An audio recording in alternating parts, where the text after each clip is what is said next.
मला सगळ्यात जास्त महत्व द्या, पण तुम्ही ते कधीच होऊ दिलं नाही. कायम काम काम काम. याच कामामुळे, त्याच कामामुळे हे सगळं ऐश्वर, ही संपत्ती, मान सन्मान जो काही तुम्हाला मिळतोय ना, त्याच कामामुळे मिळतोय, हे विसरू नका. पण ह्या सगळ्याच्या पलीकडे एका बायकोला नवऱ्याचं प्रेम, त्याच्या मनात एक हक्काची जागा हवी असते, हे तुम्ही विसरू नका. मी नाही विसरलेलो आहे मालती, मी काहीच विसरलेलो नाही. राहू द्या इंद्रजित सर, तुम्ही ना माझ्याशी कधीच प्रेमाने बोललं नाही. खोटं बोलतेस राणी, मी सतत तुझ्याशी प्रेमानेच बोलत असतो ग. खोटं नका बोलू इंद्रजित सर. सांगा बरं, शेवटचं कधी प्रेमाने बोलला होतात माझ्याशी? अगं मग तू तरी कधी बोललीस माझ्याशी प्रेमाने? मी नेहमीच बोलते. राहू द्या राणी, तू नेहमी बडबड करत असतेस, बाकी काही नाही. आणि तुम्ही काय करता? मी काय करतो? तुम्ही नुसता रागराग करता, चिडचिड करता माझ्यावर. कारण तू बडबड करत असतेस म्हणून. मग मी माझ्या नवऱ्याबरोबर बडबड नाही करणार तर कोणाबरोबर करणार? अगं मग मी माझ्या बायकोवर हक्काने नाही रागवणार तर अजून कोणावर रागवणार? तुम्ही एक मिनिट. अरे तुम्ही नवरा बायको का म्हणताय? अरे तुम्ही आबा आणि मम्मा बनला होतात ना, मग राणी आणि दादू परत कधी झालात? चिकू, अगं ते नवरा बायको आहेत ना, त्यांच्यातलं प्रेम आला असेल बाहेर. तू पॉइंट लिही.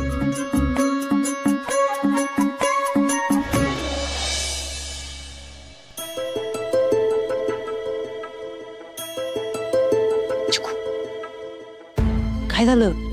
अरे सेम काउंट आहेत यार,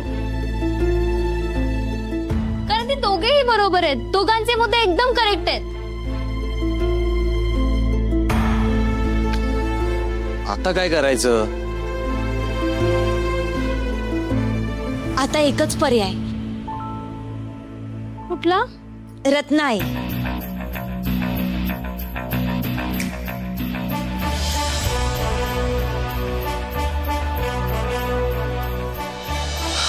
काय ग?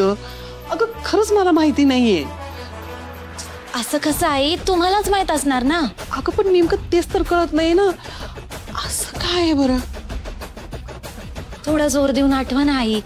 अहो खूप मदत होईल माहिती का. असं काय जे दोघांना पण आवडतं.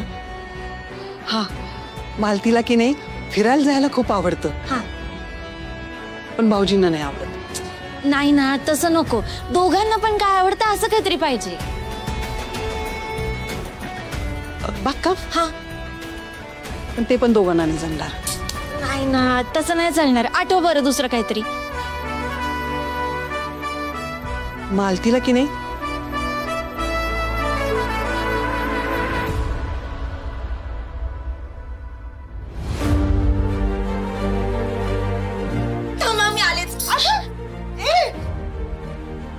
काय बाई पोरगी. सर या ना, झालं का रेडी? रेडी रे. अश्विनी झालं का? चल आपल्याला चालू करायचंय. मी काय म्हणते, हे सगळं वर्क होईल? हाय दादू, नक्की होणार, कारण मम्माला हे गाणं खूप आवडतं. अगं पण आबांना आवडेल का? अरे दोघांनाही खूप आवडेल. आबाले काय चाललंय का तुमचं? आबा, आम्ही एक प्लॅन केलाय. आम्ही सगळे मिळून ना एक गाणं बघायचंय. आबा, जुन्या पिक्चरचं छान गाणं आहे. थांबा आपण बघूया. नाही नको, तुम्ही बघा. हो आबा, तुम्हाला पण छान वाटेल. नाही खरंच नको. भाऊजी, अहो मुलांची एवढी इच्छा आहे तर बसा की. प्लीज आबा. बर. काय करताय तुम्ही सगळे? आणि सगळं अंधार का केलं? गाणी बघायचं चाललंय. या तुम्ही पण बसा. या सगळ्याच.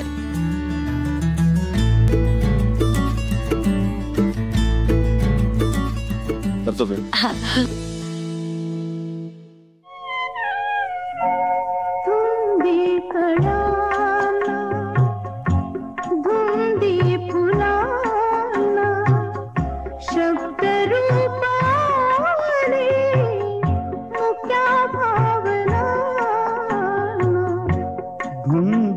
अच्छा, हे गाणं तेव्हा हे गाणं खूप गाजलं होतं.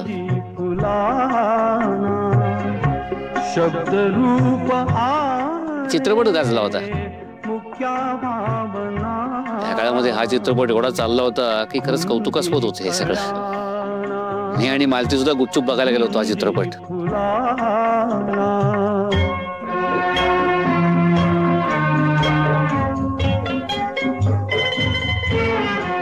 नाही म्हणजे चांगला होता ना चित्रपट म्हणून म्हटलं.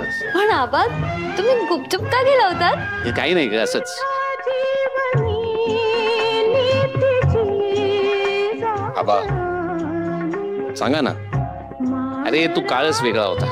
या आपल्या माडिकांच्या घरामध्ये आमचे वडील तुमचे आजोबा शंकरराव माडिक जमदग्नीचा अवतार, त्यांच्यासमोर बोलण्याची काही हिंमत नव्हती आमची. चित्रपट बघायला जाणं म्हणजे खूप दूरची गोष्ट.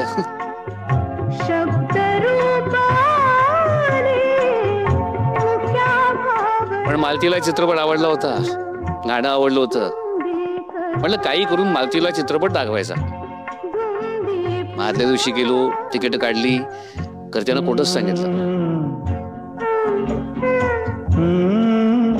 आम्ही देवळात चाललोय, मग तिकडनं मित्राकडे जेवायला जाणार आहोत.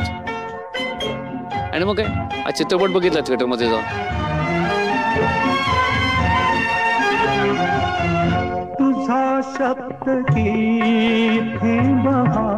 आधी जरा भीती वाटली की कोणी आपल्याला बघितलं, घरच्यांना कळवलं काय होईल, पण मजा आली.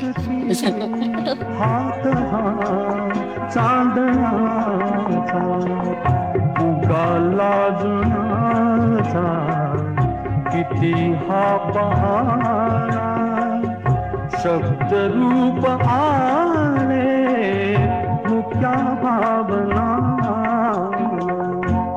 धुंदी कळा धुंदी फुला.